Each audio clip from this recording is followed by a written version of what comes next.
Well, today is a slightly sad day for us. Connie is slightly off her food today. She didn't eat her breakfast, and I did notice she's got the runs, and there was a bit of blood in her poop.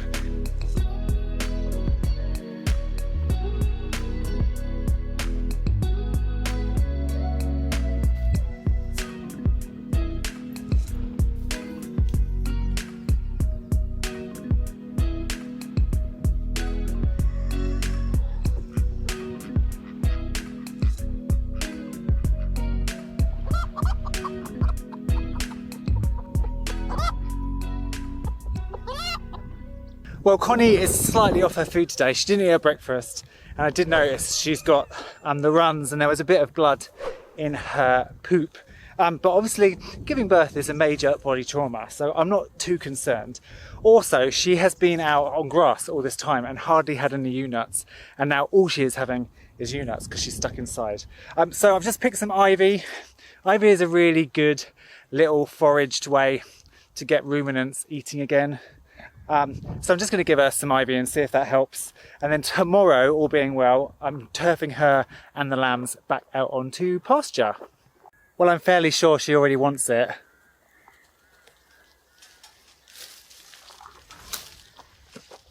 There you go.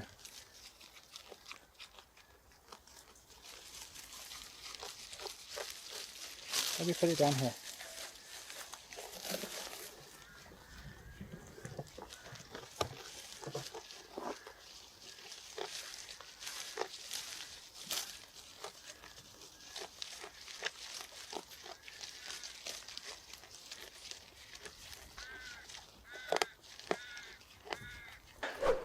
Today is a slightly sad day for us. Our beloved cat has died. I know you won't have seen him in videos very often because literally for the past few years he's been very decrepit. He was 21 and he told us he wanted to go. The last couple of days he's changed dramatically into seeking us out for attention. We think he had a fit about a week ago and went blind, and he's just been trying to crawl under things to go away and die, and he stopped eating. So we made the decision to put him to sleep, and now we've come up to the wildflower meadow where we're going to give him his final resting place. So Marno, our 21-year-old decrepit cat, is currently in this bag awaiting to be buried, and we're burying him next to my tree, Aowa. For those of you that have seen Avatar, Aowa is the tree of souls. This is a Magnolia grandiflora. She looks a little bit ratty at the moment because she was only planted last year and she just needs a season to get going. But she will be a huge tree with huge blossoms, i.e. the name grandiflora. And this is going to be the site of our pets when they pass. So Marno is going to be buried just over here on the east side, which is with Saad's Muslim traditions. So we're going to dig a nice hole, bury him, and let him live on through Aowa.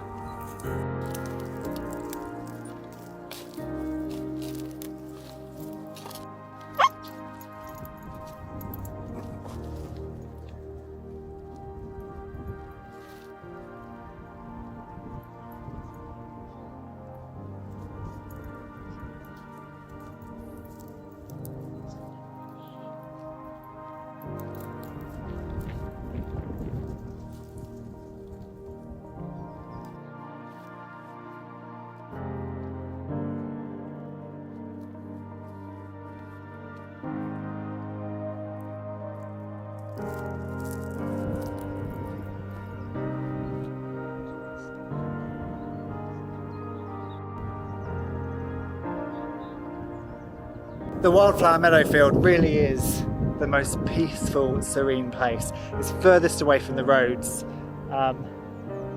It's just quiet and nice, and the wildflowers will soon be up, and then our little tree will grow, and we can just come in here and sit and remember and relax.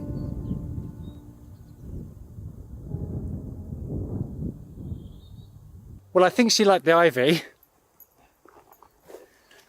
This is all that's left. Oh, and in fact, she wants that. Here. Here.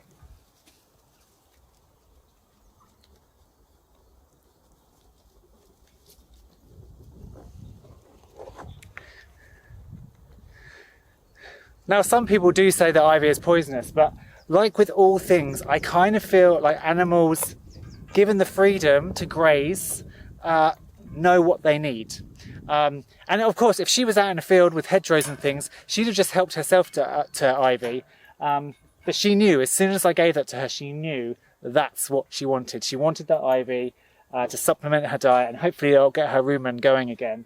I'm a big believer in medicinal plants for animals, and especially when you free range them, that they can just go and sort of sort themselves out with medicinal plants and grazing. But you seem quite happy now, don't you, love?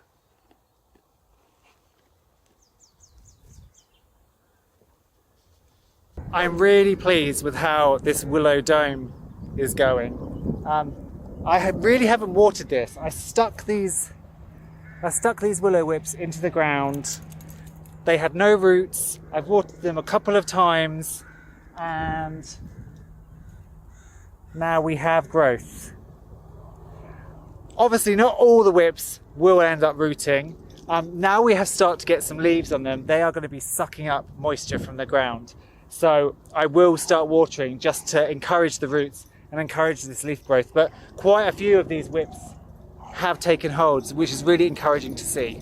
You can also very vaguely see there are some tulips coming through. They are the shortest stem tulips you've ever seen in your life. But they're tulips nevertheless. And there are some more here. So it's nice to see them coming out. Also, the other day I planted a little geum in here. I'm going to put some heucheras in here, and I also put a geranium in here.